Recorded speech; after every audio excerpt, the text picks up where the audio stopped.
There's only 3 cameras though.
But yeah, how you been?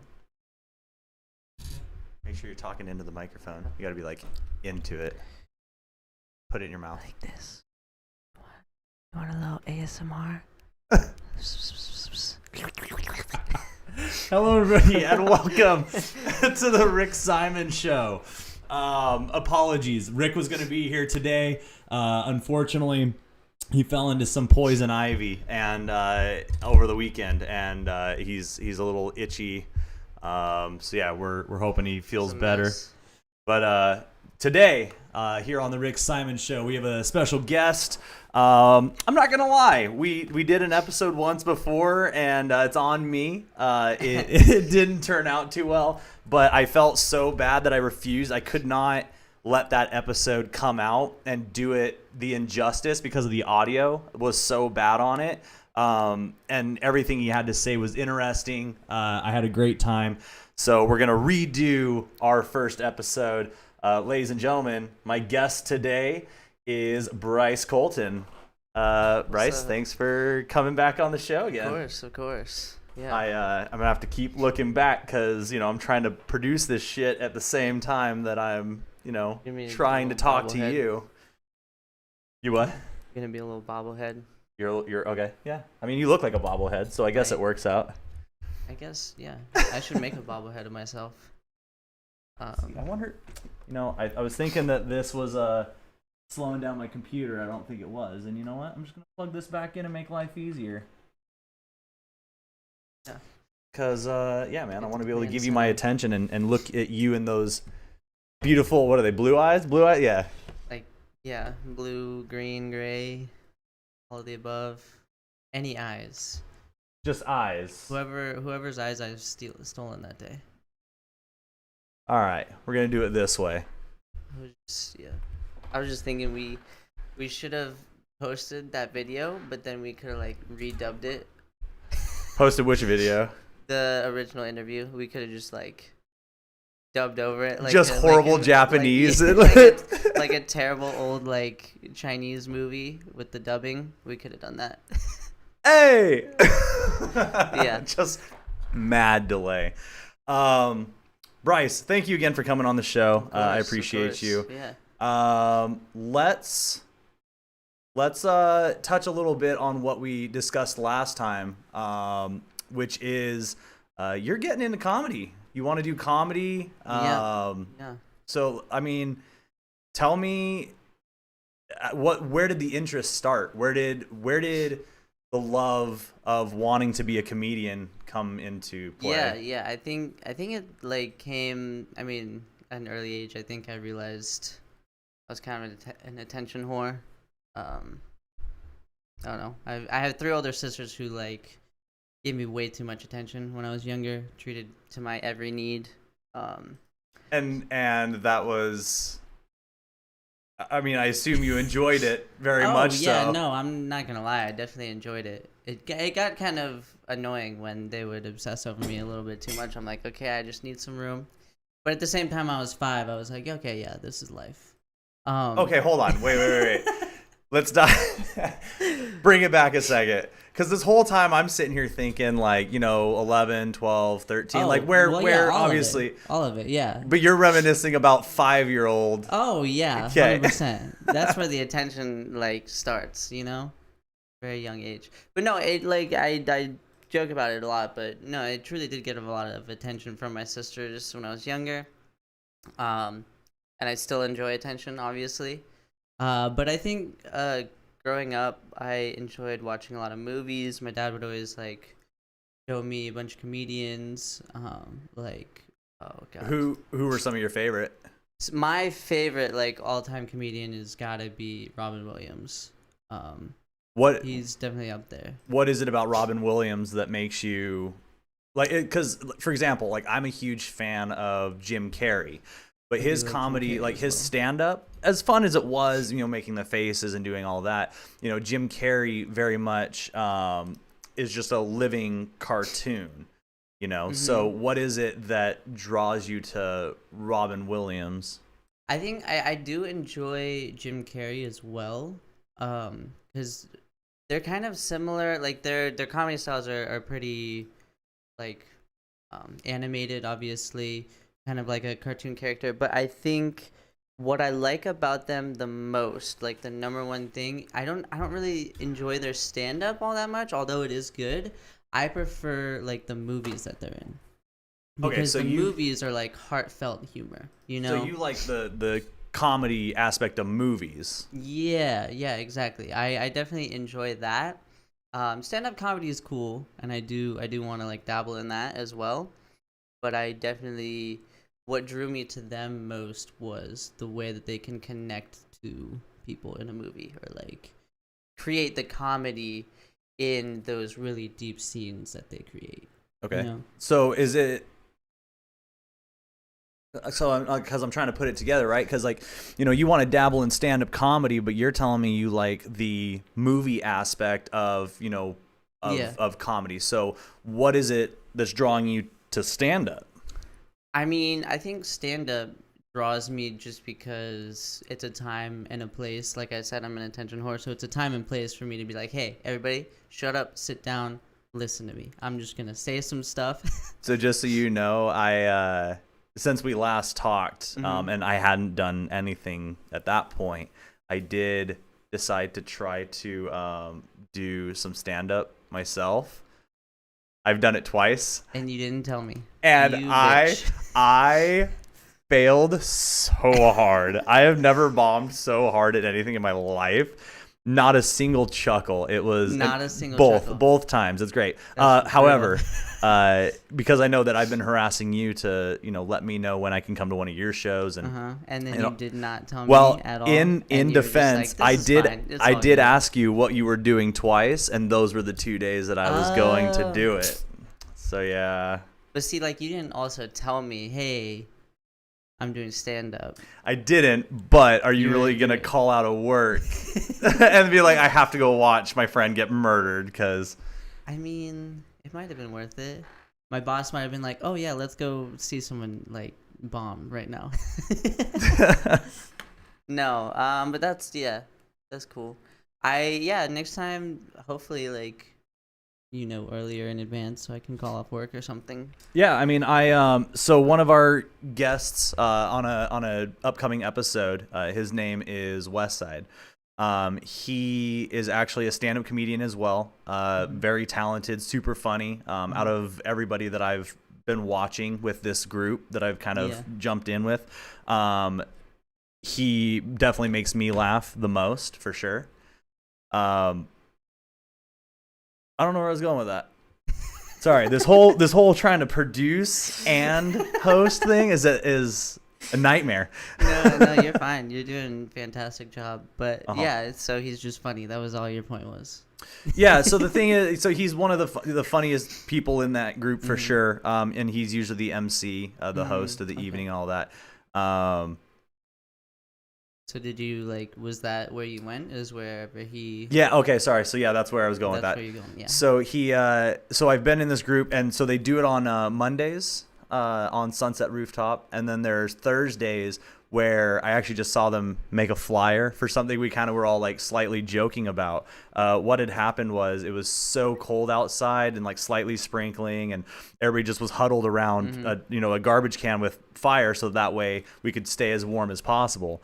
The stage is nowhere near the where the heat was, where the warmth was. So as they were trying to get ready to get started, So you're bombing and you're freezing.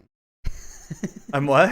You're bombing and you're freezing up there. Well, so that's the thing, right? So we were supposed to go to the stage, but everyone was so cold that I was like, you know what? I'm just gonna watch it from back here, so you can go on the stage. And nobody wanted to move, so everybody just stayed huddled around this garbage can that was fire, and we just took the microphone from the stage, and everybody just stood in a circle, and we just kind of passed it around. And after everybody's set, it went back to Westside because he was emceeing, but it was.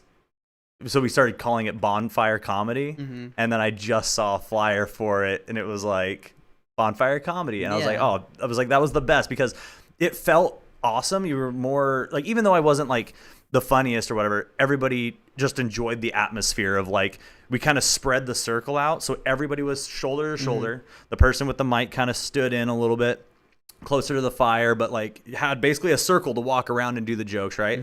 And then as needed, you go up, you get warm, and then, if you're warm enough, you step back into the circle. And that's kind of how it just worked. It just, everybody was keeping, a respectful factor, and the person with the mic you was got, like, the communal vibes. Yeah. So it was super awesome. And I think that it's going to turn into more of a regular kind of thing. So that's really cool. I mean, if it happens, you said Mondays, or is Thursday going to be the bonfire day?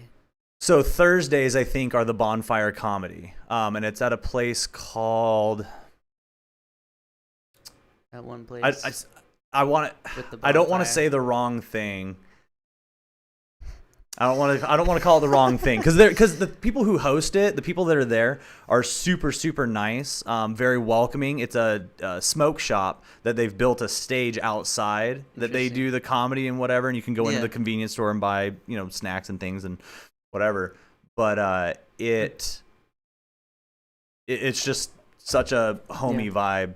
And it's awesome, and it's on Thursdays. So yeah, let me know if you're ever free. We can roll down, and it's a great time. They kind of welcome everybody, and I'm not usually free on Thursdays, but maybe. But if you are, have one. Yeah, that's cool. But yeah, that sounds like a lot of fun. Just a bunch of people like talking shit. So you were talking about loving the attention of comedy. You talked about how your sisters doted on you. What is it about them doting on you that, I guess, like, how does this drive you to comedy though?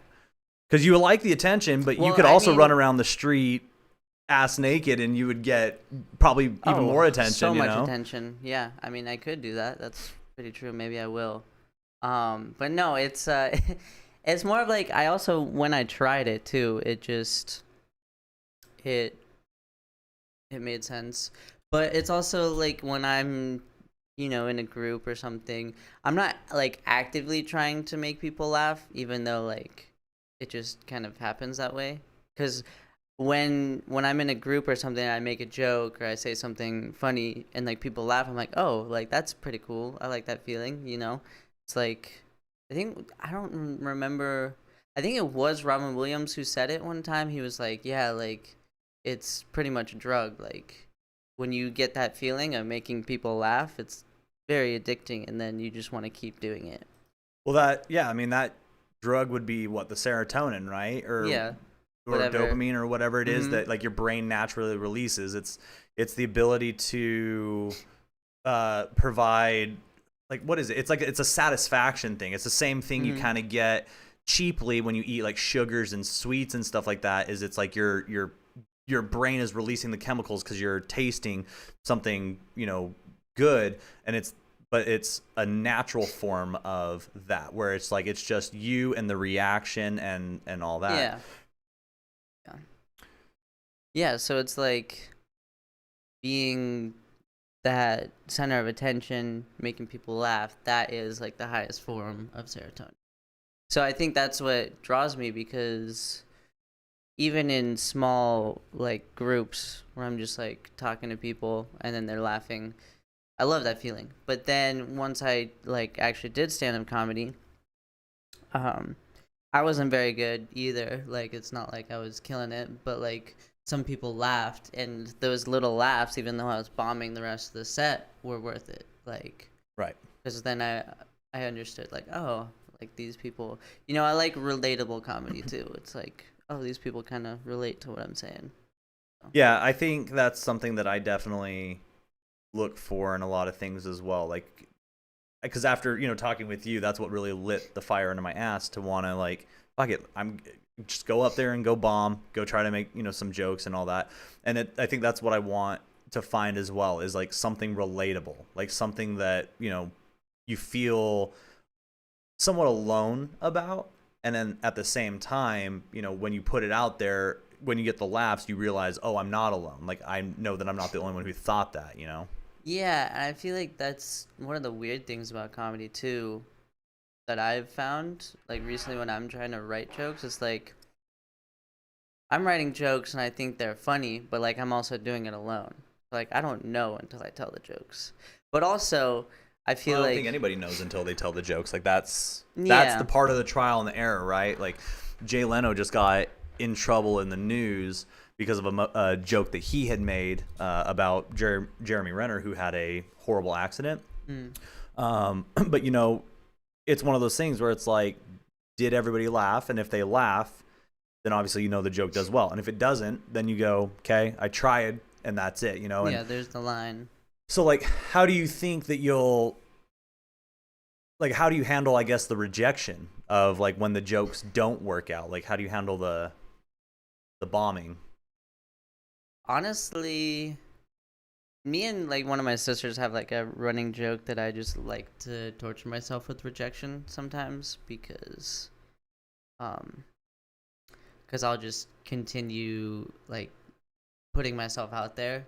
I mean, For you no know, I'm reason. not going to air your business out there online, but we've had some conversations, Oh. and yes, you do Oh, live yeah. for the rejection. I have noticed. Yeah. Yeah, that definitely happens. But I mean, overall, it's like it's not that big of a deal in my eyes. Like, okay, I've never really been one. Like, although I do seek attention, and like I sometimes do also seek like people's what's it called? Their the word is escaping me. When I don't really care what other people think, for the most part. Same. That's Like, why I do this. Yeah, and like overall, I've never really been worried about rejection because people reject me. I'm like, okay, cool. Like, you didn't like it. Like, I don't care. Like, I said, like that's also another thing is like when I'm writing jokes that make me laugh, I'm like, well, that's pretty funny. Like, I hope other people like it. And I also tell other like artists in general, like if you just make art that you like you just have to trust yourself and your eye, and like other people will like it if it's really good. And if not, then you just keep making art. But yeah, I've never really worried about other people's like view of me or how much I'm still looking for the word that I was trying to find earlier.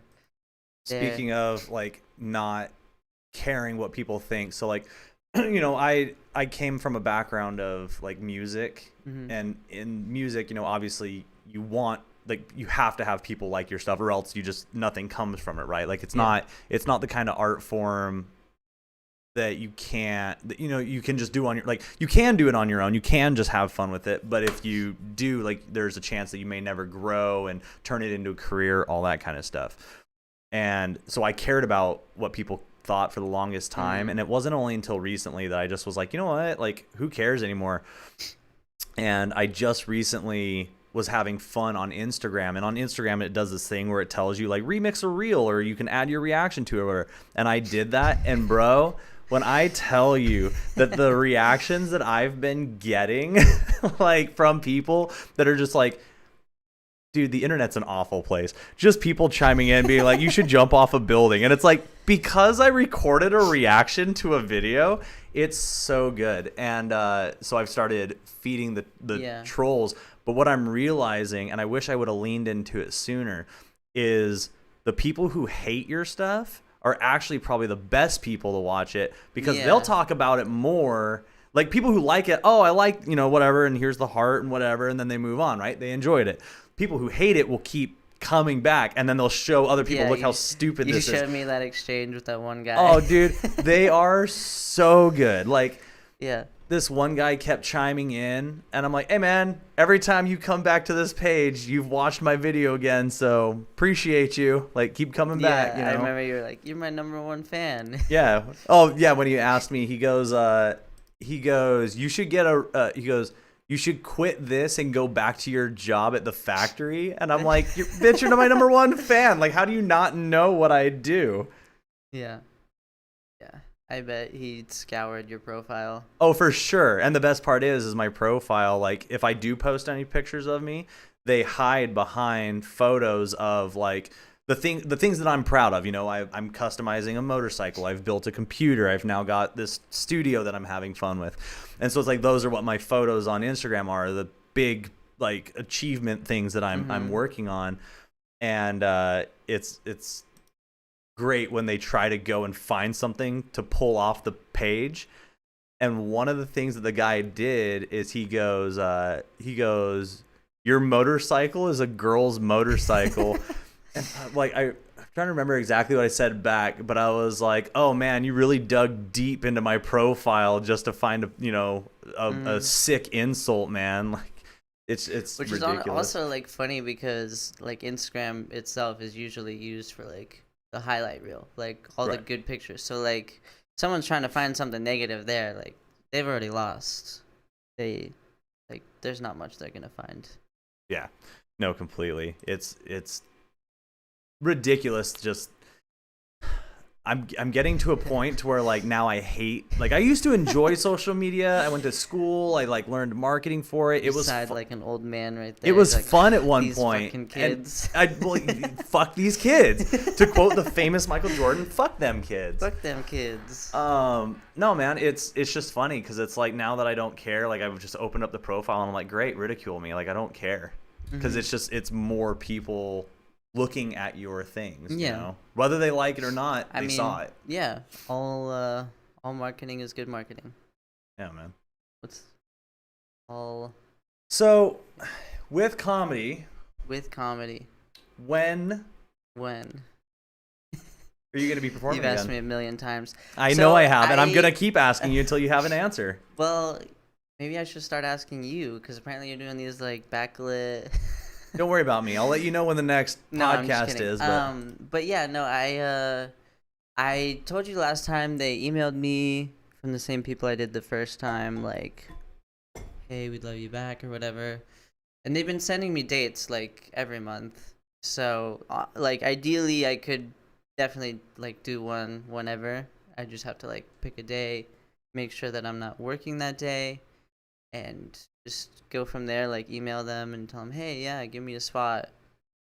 Then bring people, because yeah, the only like caveat they have is like, hey, like it's super beginners, like come in, we don't really care if you're funny, but you have to bring at least 5 people. And we talked about this last time. You know, I know 5 people, so like I got 5 people for you. Yeah, I know 5 people, and like I didn't tell you this last time because I didn't want you to like go overboard, but like if they here's the exclusive. Here it is. What's up? Tell me the secrets. If you bring 10 people, they don't give you just 5 minutes, they give you 8 minutes, which is interesting. So you're saying, see, 8. I could easily. All right, so you better start working on your hour special.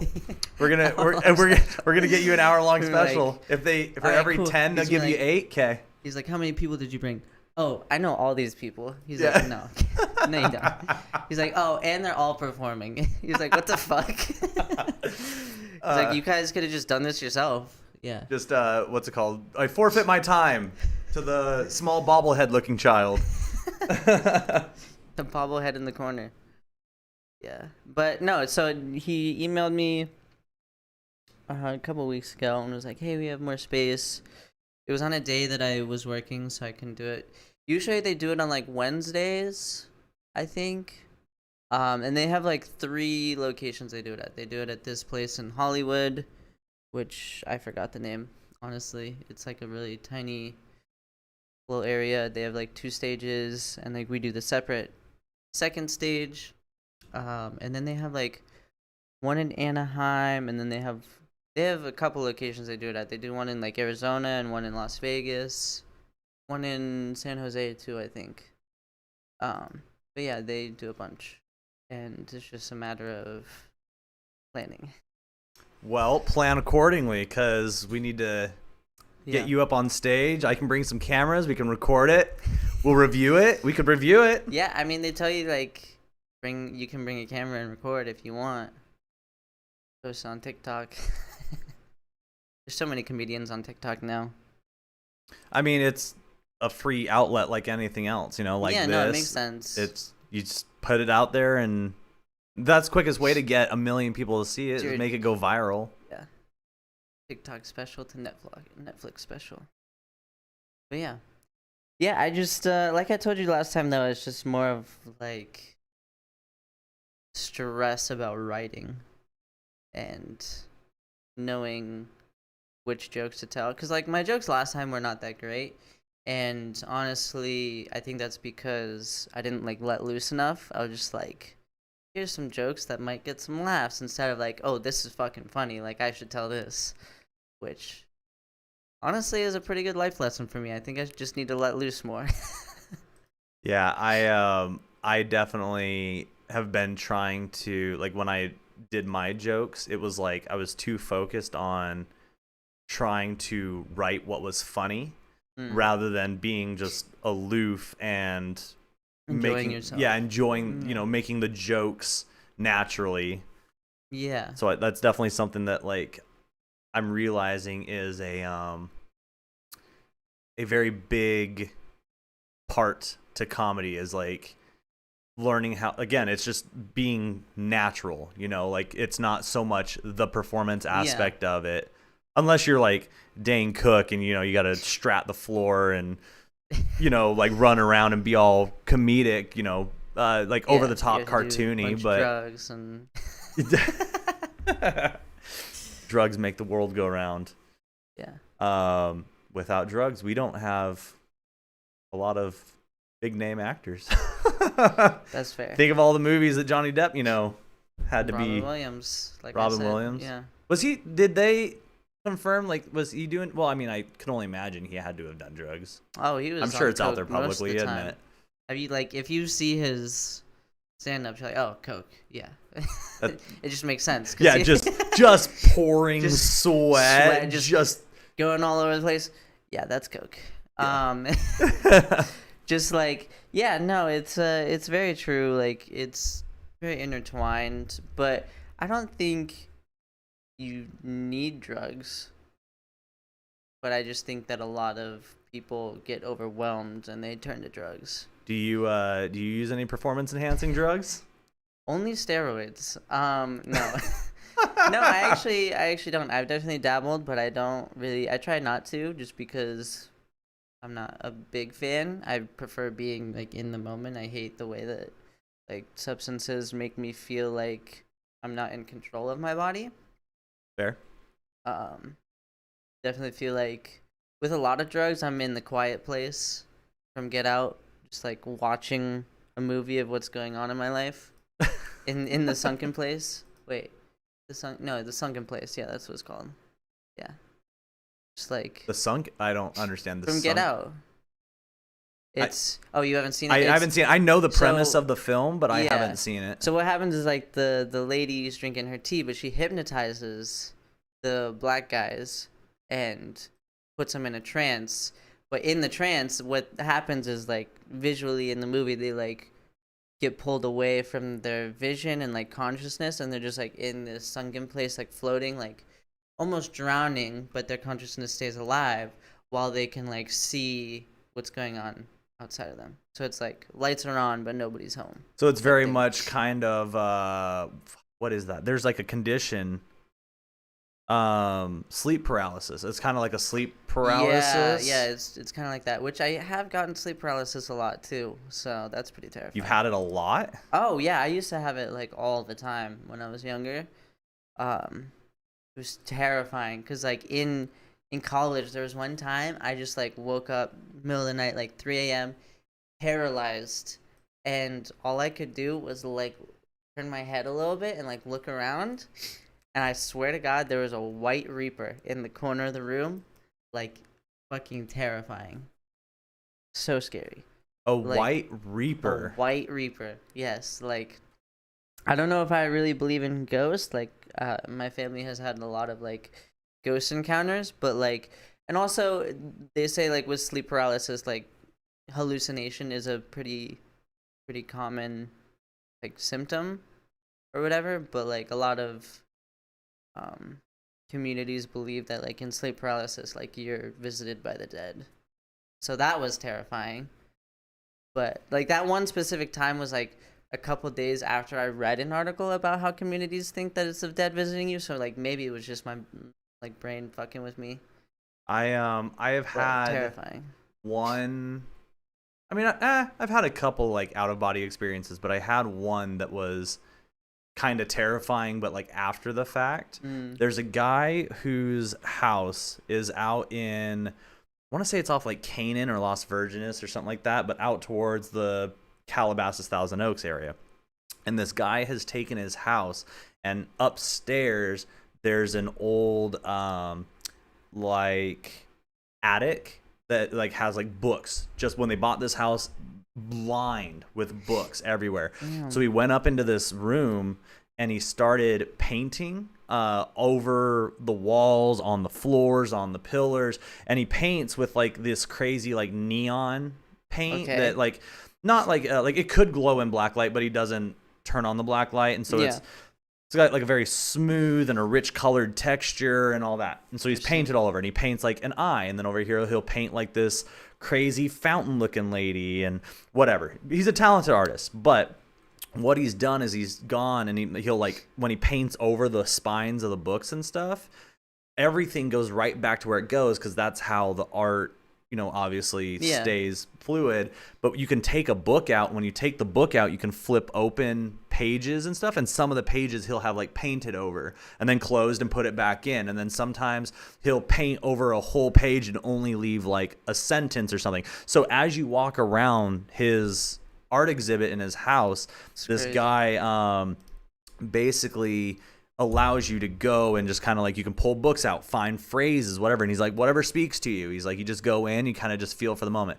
That's so you do that for about 15, 20 minutes or so. Everybody brings yoga mats, and then he goes, all right, everybody lay down. So then you lay down and you pick a spot in this room, you lay down. Was this like a cult? Were you in a cult? No.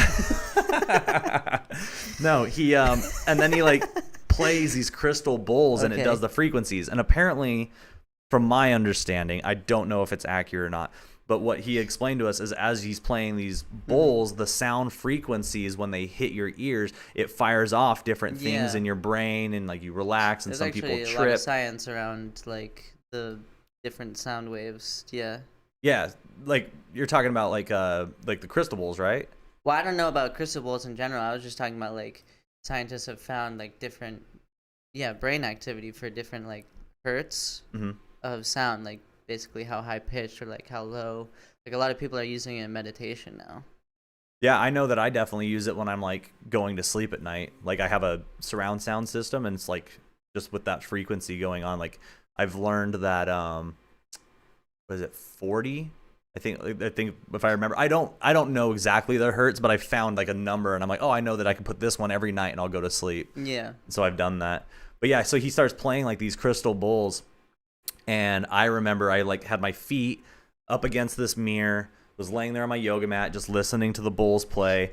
And at one moment, I just was like, all right, this is dumb. Like I don't want to do this anymore. I'm not feeling it, whatever. And I remember getting up, and I turned and looked to roll up my mat, because he does say, like, you know, if you're not feeling it at any point, just very quietly and respectfully, you can get up. You may leave, and you can go downstairs and whatever. But if you leave, like, you can't come back in, whatever. And so I remember being like, all right, this is dumb. I want to go. Like, I'm over it. And I stood up. When I stood up to roll up my mat, I was still laying there. And so for the time that he was playing these bowls, like, I remember walking around and like pulling books off the shelf and opening them up and like looking at things. And I would walk over and I kind of like ran my fingers along the wall. Like I could feel things, I could see things, whatever. And then there was a moment where then they start playing the bell that like starts waking you up. And so I don't know what it was, but in my brain I was like, oh fuck, like I need to go sit like back down. So I went and laid down like right where I was at, being like, I hope I'm in my body. Like I hope I'm in position. Yeah, like that was my whole thought, is I was like, oh fuck, like I hope I'm in my body. And then all of a sudden I ended up waking up and sitting up, and the guy, you know, he talks to you very calmly and whatever. And he's like, yeah, he's like, you know, hopefully you guys had a great time. He's like, you're welcome to, you know, take all the time you need to get up and, you know, stretch or whatever. You can enjoy the room for a little bit. I do have another class. Like, he lets you know, like, you know, make yourself timely. But I got up, and after I rolled up my mat and stuff, I went over and looked at the things that I was looking at. That's what I would have done. And as I was opening up, I remembered seeing and reading that, where, dude, it was wild. And whether or not like anybody believes it, like crazy. That's weird. Yeah. That's so weird. I wish I would have could- definitely went over there and be like, "Is this motherfucking lying or what's going on?" Yeah, and before anybody like criticizes it, like I didn't drink anything other than my water that I brought. Mm-hmm. So like it was my water. I sat on my mat, like all this other stuff. Yeah, dude, it was out of body experience, and it's like the Weird. most vivid thing that I can remember for sure. I've always wanted to try that sleep deprivation tank though. Or not No, not sleep the deprivation, the sound deprivation. Sensory deprivation. Sensory deprivation, that. Yeah, the ones that like you float in water. Yeah, the salt in your body, so it keeps your body on It's top. completely dark. I Yeah. couldn't do that. There's no way. You couldn't do that? You No. wouldn't even give it a shot? No, I can't. I don't like. I am like. I'm not gonna lie. I am a little afraid of the dark. The dark is fine itself. It's like the unknown that scares me more. So like if I can't see, if I can't hear anything, and I'm in water, that makes it 10 times worse. If I'm in water, nah, it's a no-go. But even if you were in like obviously you wouldn't see the tank you're going into, you're safe and all that other stuff. 100%. Still? Yeah, no, I'm not saying this is like rational. I'm not doing it. Like I used to be terrified of the swimming pool when I was younger because I thought there was just sharks in it. Like, Is that why you never swim with us? No. No. There's no sharks in our pool. Well, the Bryce. reason I don't swim in that pool is because there probably are sharks growing in it at this point. Yeah, for sure. I mean, because Most it's so likely. dirty. But no, I don't know. I don't like having fun, bro. I believe you. The amount, Yeah, I'm like, it's- hey man, like let's go out, let's go grab. It makes sense, right? It's believable, yeah. Yeah, like I let's go get a drink, let's go hang out. Hey, you want to kick it, like whatever, and you're like, I'm good. No. I'm just gonna stare at the wall today, I think.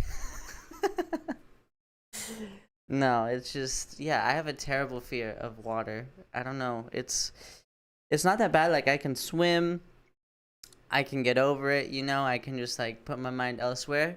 But as soon as I have that one intrusive thought of like, damn, like I don't know, I can't see what's beneath the surface. Like there could be a million creatures just looking at me. I don't even care if they don't even eat me, but they could just be looking at me down there, and that's way too scary. so you like attention. However, the thought of creatures staring at you in water. Yeah. Let's get to the bottom of this. Who hurt you? Let's not get to the bottom of this. Let's get to the bottom I'm of not the going pool. that deep in the water. Yeah. No. I don't know what it is. It's like anxiety. It's like thalassophobia. Thalassophobia is the fear of like the ocean, but it's like also agoraphobia, which is like the fear of like wide open spaces, expanses. It's terrifying. Do you think what's the wide open spaces? Agoraphobia. Agoraphobia? Like the opposite of claustrophobia, but it's also like just overwhelming like amounts of stuff. Like you could like agoraphobia is like being afraid of the expanse of space, or like being afraid of large crowds because there's so many people, being like So then like I think afraid of the unknown. I kinda. mean, I don't know if like I'm afraid of it, but there has been times that like I'll go out to my friend's place, like she's got a club out in Hollywood, and I'll go out there, and when I can see that it's packed, I'm like, no, I don't need to go in like, at all, and it's just because I don't.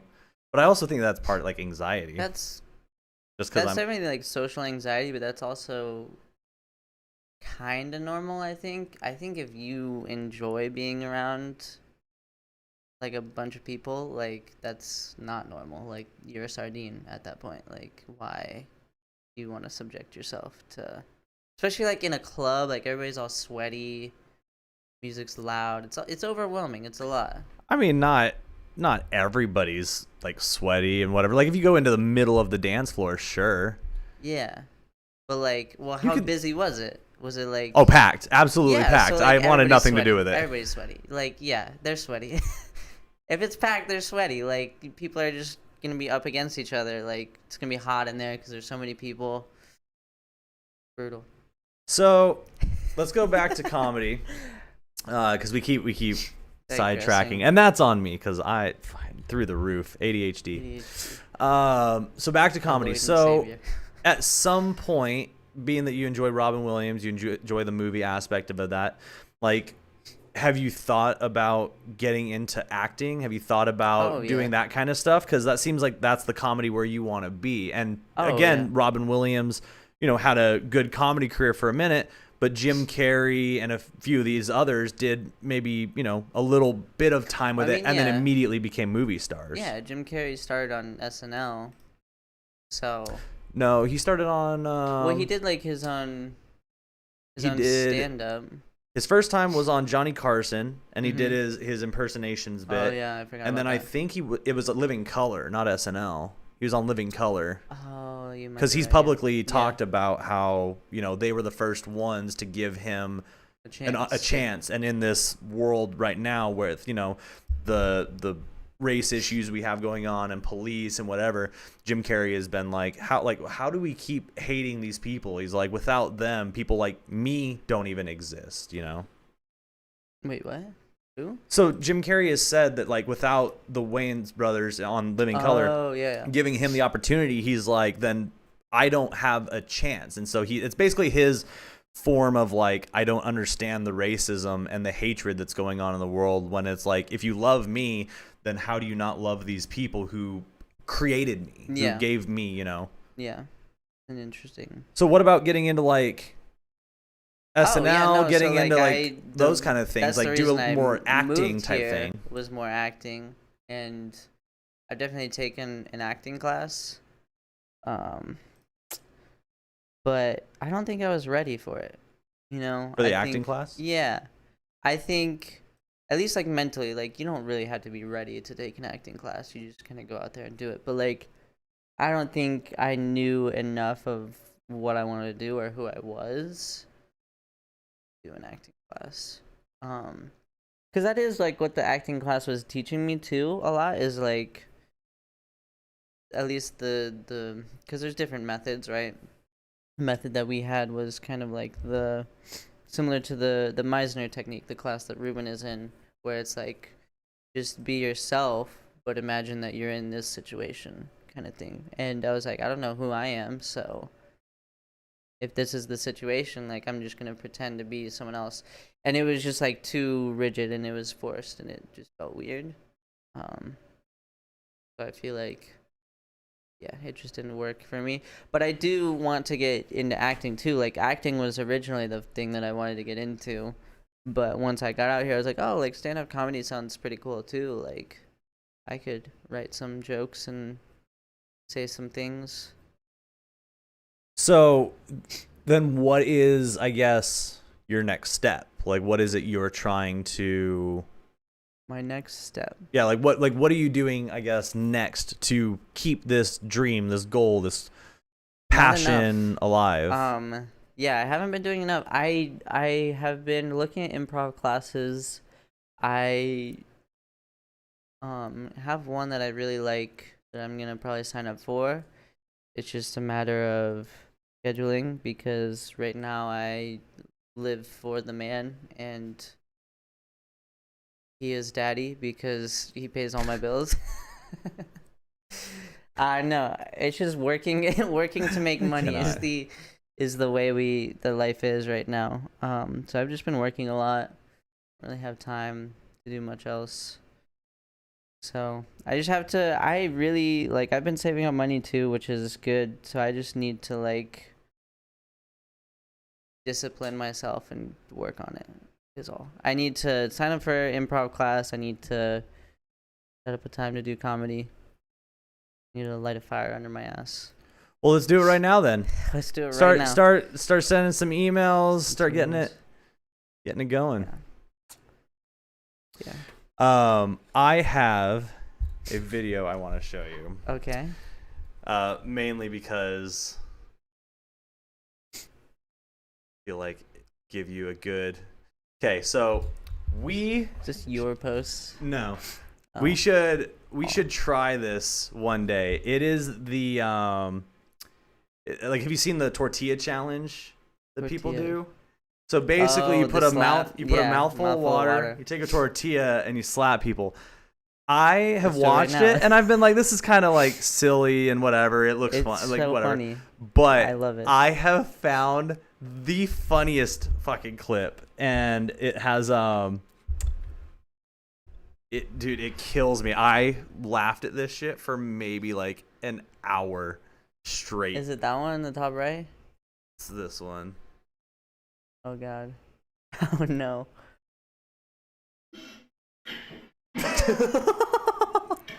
Wait, they're doing 3 of them? Oh shit.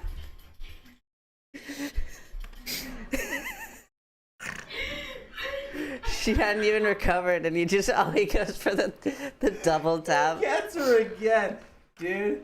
So good. Like She literally flew into the stove. I watched this for hours. Let me turn this down. Like, Shorty's got slapped so hard she started making dinner. she gets weak in the knees. Oh my god. And then before she can even recover, he gets her again. She fell back so hard. I don't know if you can hear it. She turns the stove on. Yeah, that's why the comment says Shotty got slapped so hard she started making dinner. Yeah, I love that. That's so funny. She tries to fight him. Oh, but dude, the comments had me gold. The gas turned on. Let's go down this rabbit hole. I will do this to you. Damn. He's been wanting to do that to her. Yeah, he's been holding that one in for a while. She went through 3 factory resets. Oh, she did. And then I saw this video. Some guy left a comment saying, "Shotty got slapped so hard she started making dinner." That's so funny. Dude. The last one was personal. Oh, yeah, that challenge is hilarious. I love that challenge. I want to do that challenge. You want to do it? Yeah. We can do it. I'll do it. I'm down. Well, all right. So with that being said, everybody make sure you go to our Instagrams. Colton's, Bryce's. I don't know why I just went with your middle name. My middle name, yeah. But Bryce's is attached Colton. to the video. You can find it, and then obviously mine as well. And I guess we're gonna do the tortilla challenge after this.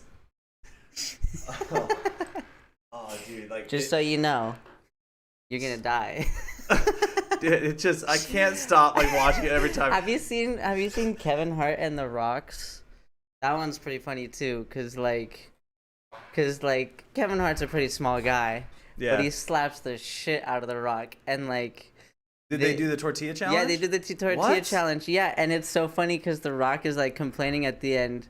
Well, like they have the mouthful of water, right? So like they can't even talk. And The Rock is just like going off on him about the fact that he like has his hand behind the tortilla, so he's just slapping it. It's funny. Let's see. It's really funny. You can tell yeah. Kevin Hart's been waiting for the day. Let's see. Yeah, it's funny. I'm gonna kill you. See, I love the captions because they're not actually talking.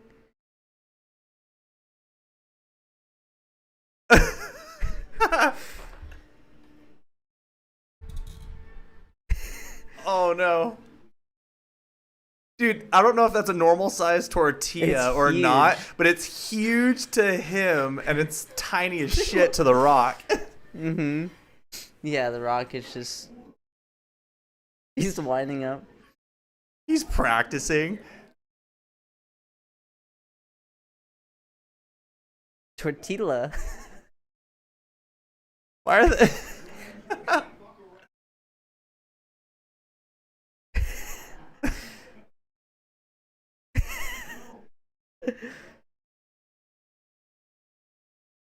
Look at that giant water bottle he fucking has. Are we doing this? Yeah. He gets so excited.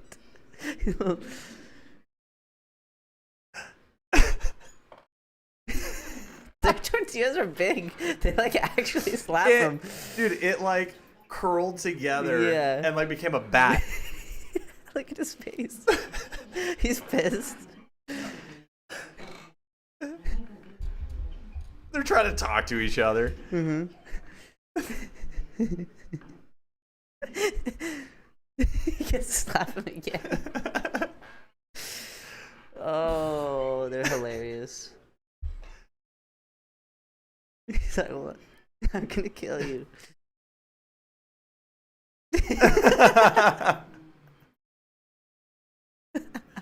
Dude, The Rock's head just looks beefy. It's so big. He's pissed. How did he slap him and He's like, yeah, you win.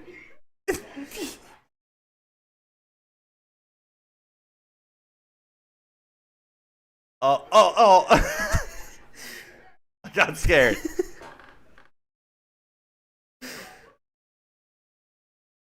Look at his face.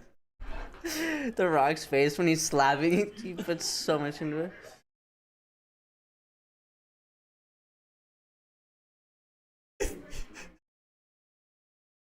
They're so funny. Oh man. Wait, what movie was that? I am all for that. We should absolutely That's do so the funny. tortilla challenge. So funny. They're trying to talk to each other. There's another one we should do. We should also do the blowjob water bottle challenge. What? So that challenge is based on Who? What now? it's so that guys can understand what it's like. So you put your mouth over a water bottle, and basically I would hold my hand on the water bottle, and unexpectedly, you just squeeze it, and you don't like try to drown somebody, but you give them a load. I'm not doing that. Oh, we're doing it. No. We're gonna do it. No. Yeah. I'm not doing that. You're gonna do it. I've had the thing where people You gotta are like, know oh, what you're look putting these inside girls the water through. bottle, and then they like squeeze it and then the face.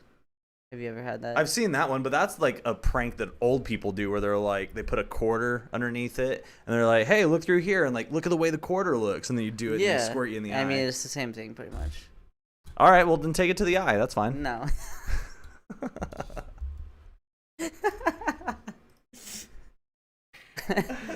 Oh, God. Oh, man. Yeah. Fucking comedy, man. It's everywhere. Mm-hmm. I thoroughly like these are the things that I wish there was more of. It's definitely like the comedy that's on Instagram when it comes to is like pranks, challenges, those kind of things. Like that's what social media should be about. I am so fucking done with people who just all they do is take selfies, and that's like how many times can you look at somebody and be like, oh yep, still looks the same. Like so glad you're You really documenting said, yourself daily. I'm tired of looking at your face. Yeah. I'm pretty fucking done looking at your face. Like, No, show me. It kind of makes Like, sense. if I want to but, see your face, I'll hang out with you. But also, there's like the flip side of that coin where like people are chasing content and they're just like making stupid pranks like that make no sense, or they're like just like bad. Like I don't know. But you know what's a good one? The water bottle blowjob challenge. No, that sounds terrible. That We're doing sounds it. so dumb. No. We're doing it. No, I'm not doing that. Doing it. Like that's just dumb. Like on so many levels. Because one, it's just unrealistic, right? Like, no, I'm not doing that. Oh, but you will slap somebody with a tortilla. Yeah, that's realistic. Like, In what? In what? What do you mean realistic? Like you expect to walk down? You never heard of Edward Tortilla Hands, bro? No. What is Edward Tortilla? Is that a thing? No. Hold on. Now we're gonna look it up though. Let's see if it's a thing. It's just Edward Scissorhands, but tortilla instead. That's all I did. Let's see. No, I'm joking, but like, I'm sure somebody's come up with it. They had to have. no, I did just now. Like, no, but All right, there's one man making tortillas. He's Edward Tortilla Hands. that's Edward Tortilla Hands. That's him That's funny. in his full glory. Pepito. I've never seen those tortillas. But no, yeah, just some content chasing. So beyond Robin Williams, Beyond Robin Williams. Who else? That'd be a good movie. Is that would be a great documentary. I'd watch that. Have they made a documentary about his life? I'm sure they had to have. Let's go back to the camera. Back to Google. Let's see. Because like I haven't watched it and I need to. But yeah, Robin Williams, heartfelt humor. I like him. Yeah. Oh my god! Recently, I've been loving 2018 and like, 2020. One called Robin's Come Wish, which was Inside My 2020, Mind. and Come Inside My Mind. There's two of them. My brain is so fucked up. I was gonna say, looks like he did the water bottle blowjob challenge. Whoa. But Oh, man. but no, I'll have to watch that. It's on HBO. Recently, I've been enjoying, like, what's his name? Jason Bateman? Jason. No, Bateman. not Jason Bateman. Jason Sudeikis. I've been watching Ted Lasso. Oh, I was gonna say I didn't know he did stand up. Yeah, Ted Lasso, really good. I love that show, cause like it's like just down to earth humor. Like, it's like awkward humor because there's like awkward situations, but like it's also just like a bunch of dad jokes and like a dude that just makes light of every situation. What's the premise of it? Because I've seen it, but The premise of it is this this football coach from Kansas and his assistant coach get hired to coach a football club or a soccer club in England. They know nothing about soccer, know nothing about like England or like the UK in general. sounds like Welcome to Wrexham. With, no, they joke about them in the second season. Oh, that's cool. About Ryan Reynolds and what's his name, but Rob McElhenney. Yeah, Rob, weird ass last namey. McElhenney. Yeah, McElhenney. McElhenney. That one. McElhenney. But no, it's very good because the like owner of the club buys it or hires him to basically lose and like spite her husband because they just got divorced. But he ends up like being like a really good coach because he just instills like values of like teamwork and just being in the moment and being present with everybody. So it's very good. It's very heartfelt because it's like also very healthy, like the way they talk about their problems. I don't know. I very much enjoy it because it's funny, but it's also, you know, got its moments of deepness. Yeah, I've been meaning to check it out. I do know that I like Jason Sudeikis. Everybody always forgets the movie We Are the Millers. We're the Millers. We're the Millers, and like obviously you've forgotten it. Yeah, I forgot the name of it, but no, I love that movie, and it's wild to me that like that movie wasn't more popular. What do you mean? I feel like that movie is popular. There's so many like memes about it too. So it's like, oh, you guys are getting paid meme. Like, yeah, so like I know the meme, but the amount of times I've seen people comment and they're like, "What is this from?" And it's mind blowing to me. Jennifer Aniston gets pretty much naked in the movie. Yeah. She does a whole strip tease routine. It's like, how is the world not blowing up about that? It was. I don't know. It's like, that seems like one of those things where it's like surprising that more people don't know about it. But then if you actually look at like the numbers, I feel like it is, you would see it's popular. It's just not like all encompassing, if you know what I mean. No, I get the all encompassing. Like, why it doesn't need to be all encompassing. It seems like one of those movies that should be a bigger staple. It should be obligatory to watch. Like, It's just, I don't know. Like, I'm surprised it's just not. It's just funny the whole fucking time. That's the thing, though, is I feel like that's also, it is a funny movie, but it's also kind of one of those movies where like it has its funny moments, but it doesn't keep up with them, if that makes sense. Really, I think it does. I don't know, because I feel like there's Maybe a not few to the that are same like level really as- funny, and then others are just like, oh, they ran out of ideas. You run out of an idea. No, I just wasn't Um, sure if you were gonna respond. Cause like the scene where, yeah, he's like, oh, you guys are getting paid. That one's pretty funny. The spider scene is funny, where like the spider, the spider bites his his dick testicle. Yeah. or his testicle, yeah. Or like, um, the baby scene is kind of funny. With Oh, let me see your baby, like. and where the baby is the bag of flour, or no, Yeah. what is it? The Yeah, bag of coke. it's a bag of Coke, and the baby like falls Or in the weed, street. maybe. Bag of weed, yeah.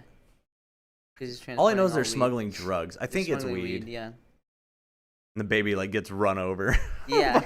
Yeah. That's semi. Like, oh my god! Yeah. Which is funny, but then it's like, I don't know, maybe I'm just being a hater. Being a snob. I always forget that. What is his name? Oh, Is it Nick Offerman? yeah, Nick Offerman. He's Plays in that Ron movie. Swanson or whatever. Yeah. Yeah. So that Oh, guy. that was also a pretty funny He's part in of the movie. movie too, is when they're like trying to hook up with them. They're just like, we've never done this before. It's so scary. Oh my god. And they're like, and the other two are like, what the fuck is going on right now?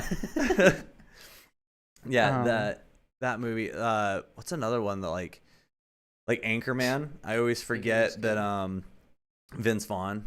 Oh, Is Vince in it. Vaughn, Channel 9 News. Yeah, like everybody always remembers like the big moments, the like catchphrases, all that stuff. But they always like it's always the little B characters that pop up. Doug Benson's in it. There's so many Um, people in that movie though because of the fight scene. I'm not even talking about the fight scene like in general. There's also like other characters everybody always remembers Steve Carell and Brick, but it's funny, and as much as I Paul always Rudd. quote like Sex Panther, I You forget always about Paul forget Rudd? Paul Rudd is in it. Yeah. He's kind of a backseated character in that movie. He does a great job of being a main character who doesn't need Steal the the attention. spotlight, Like he yeah. does, yeah. He like if you think I feel about like it, that's Paul Rudd in general though. Good at that. 100%, except for so Paul Rudd, obviously he's a very nice guy. Have you seen the article about the kid that like nobody signed his yearbook, so Paul Rudd signed like an Ant-Man helmet and like sent it to him? It was like, oh, sorry that I don't think I heard about that. you never heard. Okay, No. so he tried to do something very nice. The news went out about this kid, like not even teachers like would sign his yearbook or whatever. Really? Apparently, yeah. And real heartbreaking story. However, Paul Rudd signed this helmet and then sent it to this kid, and that's what made news, is that Paul Rudd did this nice thing. Except for the fact that now you realize that, hey man, nobody would have known that this kid, nobody signed his yearbook, and now that you did that, the whole world knows that he was a loser. Well, yeah, but that's just gonna happen. Like he's famous. But I'm just saying, feel his like- good deed brought light to the situation or not One- light, but brought attention to the situation that like, hey man, nobody liked you. No good deed goes unpunished. Yeah, that does suck. But like also, he's still a nice guy. Like that doesn't take anything away from him. Like, But he let the world know that this kid was a loser. well, I mean, technically the world already knew. Well, no, it wasn't. No, like that. What I'm saying is like, if no one knew about him, even from his school, like no one signed his yearbook, like the world technically knew. The only thing. But it about- would have faded away. It would have been done. This was like maybe a couple of years ago, a year ago or something like that. And I still remember it to this Yeah, day. but like also, if I was that kid and like nobody signed my yearbook and I got Paul Rudd to sign an Ant-Man helmet, I'd be like, life's pretty good. I don't care.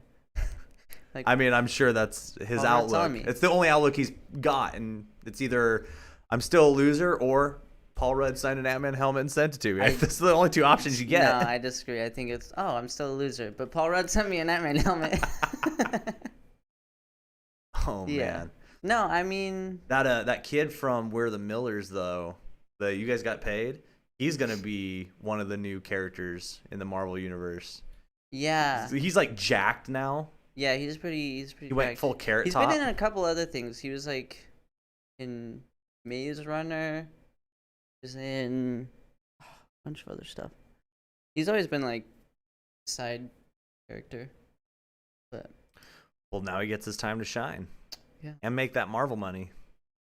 Marvel money is no joke. That Disney money. What have you been watching lately beyond Ted Lasso? Like what's your, I guess, taste in comedies? Comedies? Yeah, like are you into, say, like the dry British humor? Do you like I the love satire? Dry British humor. Yeah? I love it. I love the dry British humor. I love political satire. I don't know. I haven't really been watching a lot. Ted Lasso was the last thing that I watched. I watched it pretty religiously. What else have I watched? I watched Wednesday, which was pretty good. What'd you think? I liked it. I think it was a little too like on the nose for a teen, teen sci-fi show.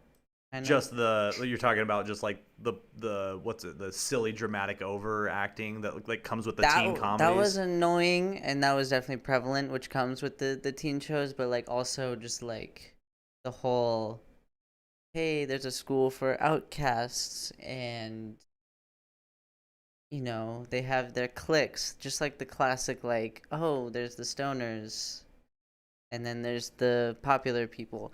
And it's like just like Harry Potter too, where it's like, oh, that's the. I did notice a lot of the Slytherin. And it's like, okay. I noticed a lot of the Harry Potter-esque to it, where it's like instead of it being divided into like houses, it's more or less, you're a werewolf, you're a vampire, you're whatever else, like Gargon, yeah, something like that. Medusa. Yeah, they had sirens. The sirens are like the mermaids and stuff like that. Like, yeah. I did notice the relation to that. Yeah. And then they also have games where they do like the competition, like the rowing competitions and all like, that. minus 50 points for Slytherin. No, but yeah, it was just, I mean, it's just the trope, like that's the blueprint that works. So I get that they did that, but it was a little annoying, I feel like. And then also, like, I'm not a big fan of like Adam's Family stuff. I think that the show itself was like good, and I think that Jenna Ortega did a good job. I thought what's his name as cousin or as Uncle Fester was an interesting choice. It worked, but it was kind of weird. I forget who was Uncle Fester. That was It's a guy from SNL. I don't remember his name right now. Shit, what is his But name? Here, let's. yeah, like I was saying, like overall it's a good show, but I just don't like Addams Family because like the whole show, they're like outcasting. They listed it as a comedy series, comedy horror. Yeah, I mean that makes sense. I don't remember too many laughs. Let's see. You have. There's his name, Fred Armisen. Oh, that's right. Yeah. He was. Yeah. But yeah, I don't like the Addams Family because they're like, we're like it's cool because it's like, oh, we're weird and we accept it. That's cool. I like that. But the part that I don't like is like it's a school for outcasts and like Wednesday is still getting outcast. I like how awkward she is. That school, like, she's a cool character, but I don't like this whole weird like gray area of like idolizing like doing crimes and like murder, and then like they get mad at her for being, really good at murdering people. Wait, I feel like that was a joke, like a running joke, the whole series. What do you mean that like they glorify the murder? Well, they glorify like crimes and murder because they're like they prefer things that are terrible, and they're like, oh, like I would rather die, like splendid or something like that. But that's just their like. They're not like glorifying it. It's the same humor that I do. It's like it's like Uncle Fester. He's a bank robber, and they're like, oh, like that's cool. Like you're good at committing crimes, but then, when it really comes down to it, they like punish people for similar, like very morally equal things. If that makes sense. It has no morality. Is the I don't what I'm know trying if to I say. if I got that from the series. I did because all the time they would talk about, like, especially Morticia and Wednesday would talk about, like, oh, like, they would joke to each other, oh, like, try not to kill anybody. I know you're really good at it, Wednesday. And she'd be like, whatever. And then it's like, but, like, is she actually going to kill someone? But see, It's I like, don't think it's that gray. they like. I think part of them sending her to the school so that she'll stop doing that kind of stuff. Because if you think about it, like, she did the piranha thing at the very beginning with that swim team, but then she got transferred to this other school. Yeah, and I get that. I don't think they. Oh, but not it's a glorification. Like, it kind of is, because even though she like got transferred and she got punished, quote unquote, it's like her Uncle Fester is also like trying to get her to do questionable things, I feel like. Also, Uncle Fester was trying to eat bees. That was weird. No, it's just, in general, the Addams family, I think that they're morally gray, which bothers me. I think that's the premise of them, though. But, like, I don't know. I think the premise of them is being, like, weird. Like, they aren't with the mainstream. But the part, that's cool. I agree with that. Fuck the mainstream. But don't be morally gray. Like, have morals still. Because to me, they don't. I don't know.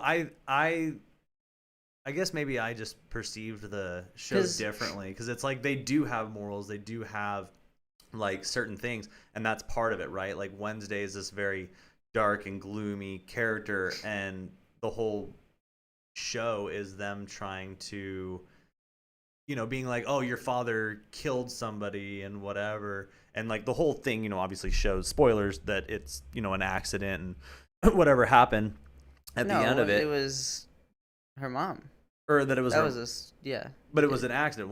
Didn't she like turn around and like that's what happened, and then he took the blame for it? She didn't like go and stab him. No, like she went and stabbed him because he was running at her. It was self-defense, but right, still. That's what I'm saying. He was running at her. She turned and I don't know. Like it.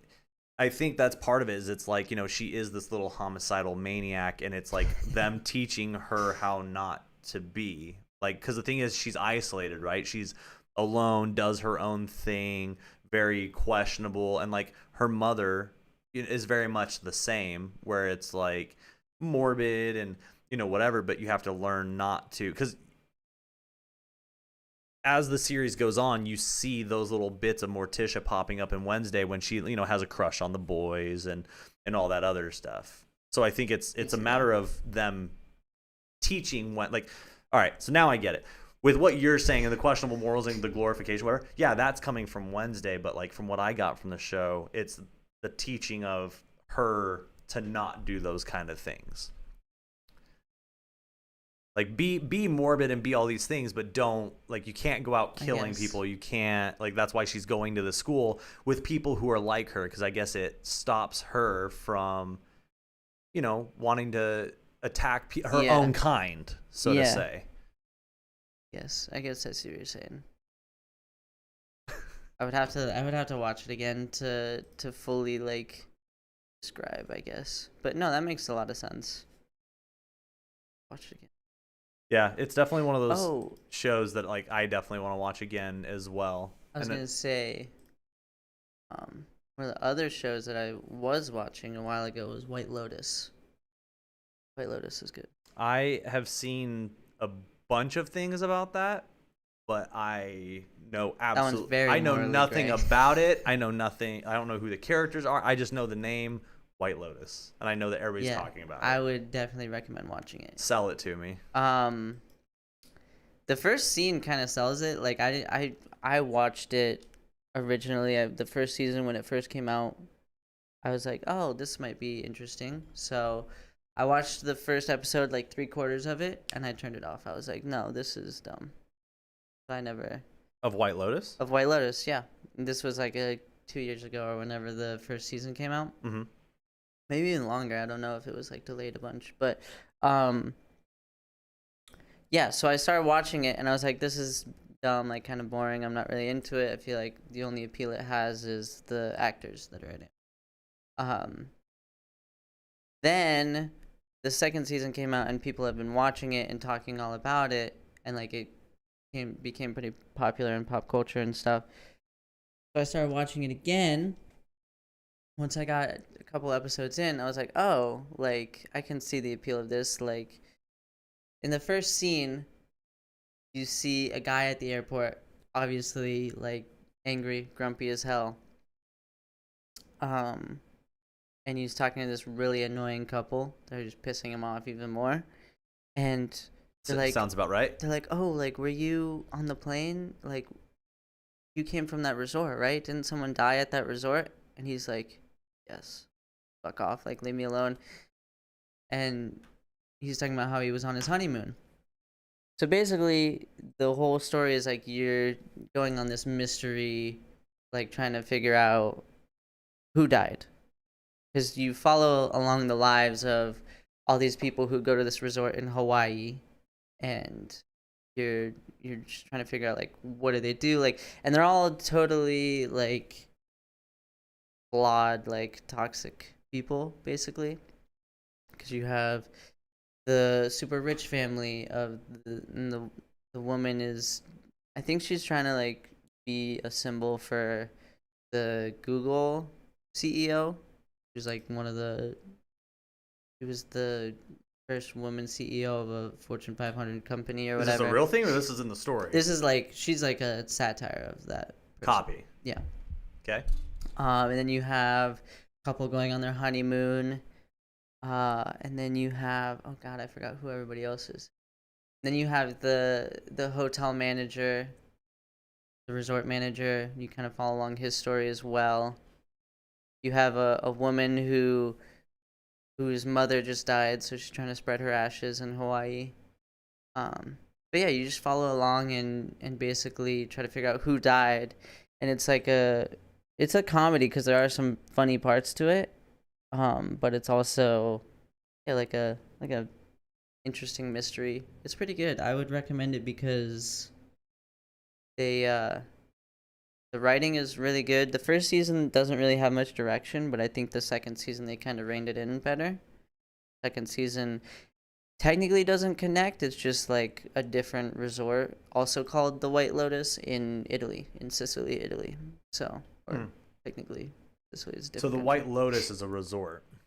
Yeah. So it's the resort that all these people are staying at, and one of them dies, and you have to figure out who. And like in the second season, there's just a bunch of dead bodies that start showing up on the beach, and you're like, oh, who are those dead people? Now, is it the kind of series where like, do they actually give you the clues as to who did it, or is it like, yeah, and so like halfway through, if you're smart enough, you'll figure it out, and you could be like, I know who did it, or is it like one of those Hollywood things where it's like you think you're getting clues, but at the end, there are a lot of like throwaways or like things to try and lead you off the scent.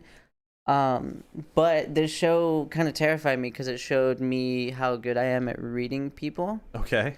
Because on my rewatch, I started watching the first season, and I forgot kind of what happened, but I was texting my friend, and I was like, hey, like, I'm 10 minutes in. Like, these are my predictions for what's going to happen in the show.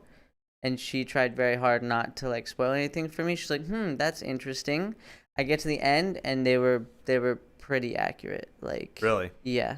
And then now, is it just that one time, or like throughout the multiple seasons? The first, there's only 2 right now. I think there's a third one coming in spring, pretty soon. Or no, the second season just dropped, but they did finish filming the third season.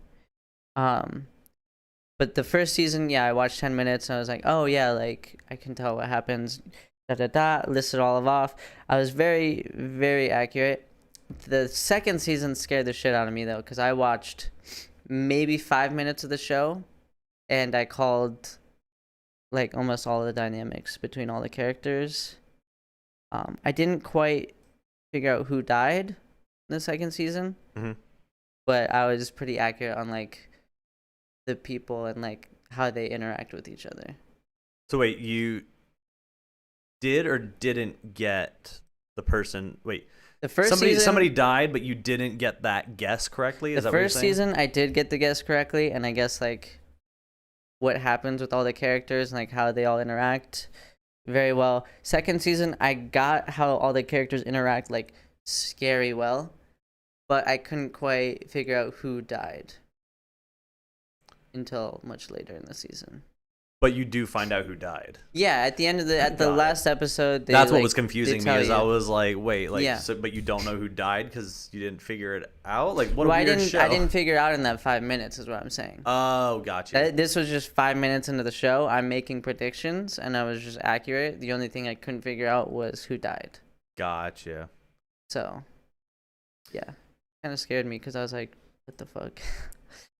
Because you had heard maybe like a couple of sentences of conversation between the people. And I'm like, "This is what's happening with that. That's what's happening with that, and that's that," which scared me a little bit. See, I have such a hard time with those kind of shows, like when it comes to like dramas and stuff like that. Whereas, like the most recent thing I watched was that '90s show. That 90s That was show. it. I watched that in Really? about 2 days and then was done. And Did you like it? I don't know how I feel about that '90s show. I did enjoy it. The thing that I would say about that '90s show is like you have to get back into the mentality of That '70s that show. 70s show. It's sitcoms. canned laughter. You know, it's canned laughter. It's set up silly jokes where they hit a button and the laughs come in because you know you're supposed to laugh and all that.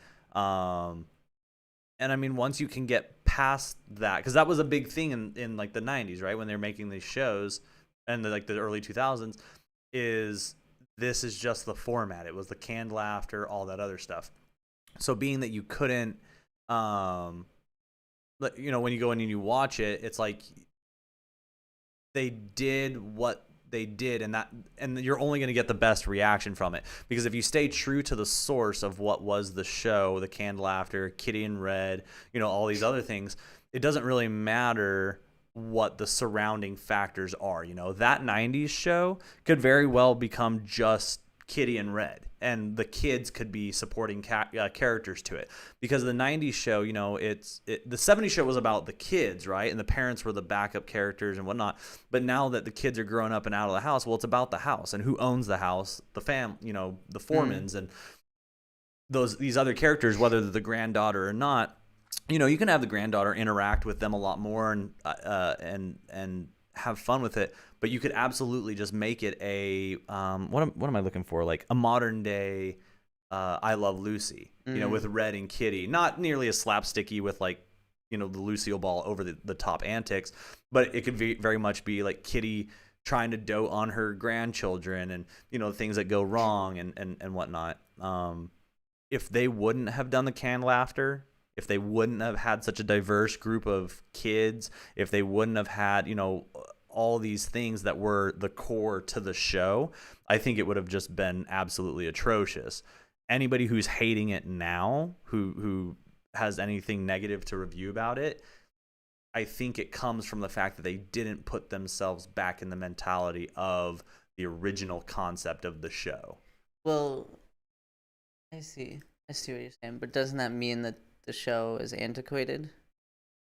Like, not necessarily, because the thing is it would just be another genre, right? Like you could have comedy movies, you can have horror, you can have action, adventure, whatever. In the world of television, I would just put that into a whole different category. There are shows that are canned laughter. There are some shows that, they, like The Office, there's no canned laughter. It's very docu-follow. It's satire and mockumentary.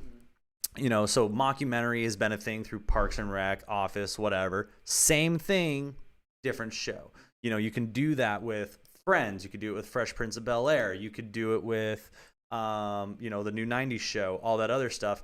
And that's the beauty of it, right? Like it's the canned laughter. It's silly. Even if you're not laughing, to just hear laughter, I think, is good. And to just know that that's where, like, again, my taste in comedy is a lot of dude humor, and I find I don't understand the concept of like misogyny and racism and all that. So like when people make the jokes based on like stereotypes and things that have been like, those kind of jokes are typically my humor. Very dark, very dry, all that. When you get that 70s show, how many times did I really laugh out loud? Maybe a handful of times. But I enjoyed the show through and through. I don't mind the canned laughter. I want to hear the laughter. I know that that's a silly moment. Whether I laugh out loud or not, it's funny. And it's nice to have those pauses in the laughs, because then all right, let me listen to what the next thing is going to be said. It could either be doubling down on a joke. It could be a comeback or whatever. Those laughs, I think, are indicators as far as like the humor of the show. And I don't think that there's anything wrong with that. Yeah. But, that's the thing I want to get at, is I don't think that there's anything wrong with that. Yeah.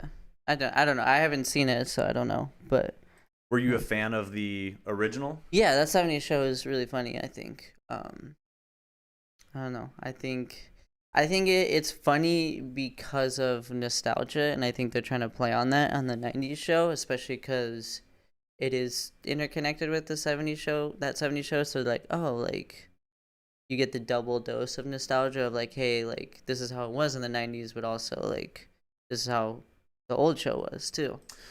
Yeah, I definitely enjoy that. Like, I want, like, watching that 70s show, I know who Peter Frampton is. I knew who AC/DC and all those guys, and, like, I got it. But imagine the people who watched that show who were who were around in the 70s, they get those flashbacks, and that show made it that much funnier for them.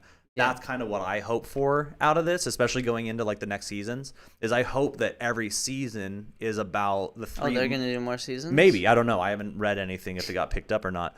But this whole season, and spoilers, but not in a bad way or anything. It's literally just context of the show. They literally set it up in the first episode. It basically takes place over the course of the summer. It's no surprise. It's the kids of all the kids that were part of that 70s show, and so it takes and obviously the families, they moved away. So it's about the summer vacation. They came back to visit grandma and grandpa. Girl wants to stay behind, and now she's making the friends that she made, that they made in Point Place. Fez, instead of being the foreign exchange student, which was, a thing in the 70s, now they've taken that character, made him, he's an Asian kid, or I think he's Asian, but they made him an Asian kid, but he's a very flamboyant, like, gay kid, which is amazing, because it's, if they were to rehash the foreign kid who doesn't speak English very well, what a ripoff. But they still have that character that is so far on the outside of everybody else in the group, who's boys, girls trying to hook up with each other and all that. This one kid has no desire in any of that. He knows that he's not doing that with the group, so he creates this whole character of, over the top sassiness, whatever. And I think it's glorious. Yeah. They have obviously a bunch of characters that are all very key to who the core group of characters were, Eric, and you have Kelso's and whatever, but they've also added in a couple of the personalities of the other characters that existed later, like after Eric left, and they brought in that kid Randy, I think. He was supposed to be. I barely remember that. Yeah. Yeah, like after he left the show, there was like, how do we keep this afloat when our main guy, who is the son of the people who live here, like, how do we keep this going, right? Yeah. But they took some of those character personalities and made them other characters in it. So it's more than just the 5 or 6 kids that were on there. It's actually like 6, 7, maybe 8 of them. Which is great. And I love the cameos. I can't wait to see like what celebrities they bring on from the 90s that were, they brought a couple on already in the first season, but it's like as the show grows, on that 70s show, they kept bringing more and more and bigger stars, and they had Charo and they had Gene Simmons at one point, like I wonder who they're going to bring back from the 90s. Yeah. To that'd be cool. Be on the show. So the show is great. I think it holds up. It holds true. It's the same format, and that's the thing, man. Like, to go and change the format because it's not what today is typically doing, I think would be a disservice to the show. Keep it the canned laughter, Yeah, keep it 'cause the it's bright not- colors, keep yeah, it the slapsticky, I get it. because It's not trying to be don't reinvent anything the else wheel. than it Let the is. wheel Yeah. be. Yeah, I'll have to Yeah. watch it. I don't know. I liked that '70s show. I did think it was too cheesy at times. I think that kind of like puts me off. Like I don't have too much interest to watch it, Right? but I think it can be good. I'll have to try. Yeah, that 90s show was definitely a breath of fresh air. I enjoyed Wednesday. Yeah, Wednesday was good. I'll have to check out Ted Lasso, though. Enough people have told me that I would like it that Yeah, I Ted, really should. I love check Ted it Lasso. out. I think I'm gonna rewatch it. Honestly, that's how much I like it.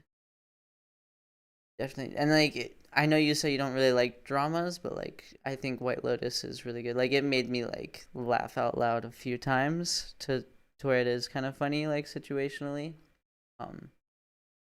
like awkward situations. But yeah, I don't know. I like that mystery too. Yeah, I think like the last mystery type thing. Well, I mean Wednesday's a mystery too. That's true. Before then, I was on. Did you ever watch Better Call Saul? I actually haven't. No, I haven't watch Breaking seen. Bad? I haven't seen Breaking Bad either. I've seen like bits and pieces of it when I'm not it was gonna be like one of those coming out. guys to be like, "Hey, man, you fucked up, and you're not watching it." But I fucked up. I like Better Call Saul better than I liked Breaking Really? Bad, mainly because it was a lot more real world-ish. It's a lawyer being sleazy, and how can he, twist the law. So actually, sorry, I had just a thought. Bob Odenkirk, he actually started out doing comedy and sketch and all that kind of stuff too, and now he's one of the biggest actors doing actions and dramas and all that kind of stuff. Are you worried that in comedy, like maybe that'll happen to you as well? Like, what if comedy is not where you're supposed to go? Like, what would you want to do? Well, Is it the I'm a acting firm believer. aspect? I'm a firm believer that like wherever I'm meant to be, I'll go. Like life will just lead me there. But also, I don't know. Like Well, you're meant to be on this podcast doing the water bottle blowjob challenge, no, but you don't want to I'm go definitely there. meant to be on this podcast. But I promise you, I'm not gonna do the water bottle blowjob challenge. Party pooper. It's not a party unless you're doing the water bottle blowjob challenge, bro. But no, it's not like I'm not worried about doing one thing or another. I know that overall, like I'll enjoy entertaining people. And like there's a lot of like actors or like comedian actors that you hear talk about stuff like that. They're like, oh yeah, like I've always done comedy roles, so I wanted to do more of like a serious role just to try and like test myself. So I feel like kind of similar to that, where it's you kind of get good at one thing or you do one thing for a while and you just want to try something new. So kind of similar. Well, man, sounds like you need to try something new and get back on stage then. Well, we will wrap this up. I got another episode coming up soon. Ladies and gentlemen, I want to publicly thank Bryce Colton again for coming on the show. Thank you for indulging me and being a part of my silly shenanigans. And yeah, man. Thanks for having me. Hope to do this again. I'm sorry that the first one didn't work out, but No, like I it's all said, good. I thoroughly enjoyed our conversation and thought it was a disservice to put what was originally recorded out, I because appreciate it. I like your views on things, man. Even if we're not on the same page, it's like I like hearing what it is that you perceived in things, and knowing that you're into comedy. There's a lot of things that throughout the years I've realized we have in common, and yeah, I'd like to touch more on those things and keep chatting with you, man. I find you interesting. So Yeah. We will go ahead and wrap this up. Ladies and gentlemen, thank you for tuning in to an episode of The Rick Simon Show. Thank you again to Bryce Colton. Don't go anywhere, because coming up next is also going to be another episode of The Rick Simon Show. And we're going to be, we're going to have a special guest, Westside. So, Bryce, if you'd like to stick around, you're welcome to partake and participate. And if not, then it was great having you. Hop off just together. Yeah. Date? You but you afraid that we're gonna do the blowjob water bottle challenge with it? I mean, now that you say that, I'm definitely not staying. But no, I'd rather like time we can. Absolutely. Bryce, thank you for indulging me. Man. Appreciate you. Yeah. That's it for the Rick Simon Show, everybody. Of course, man.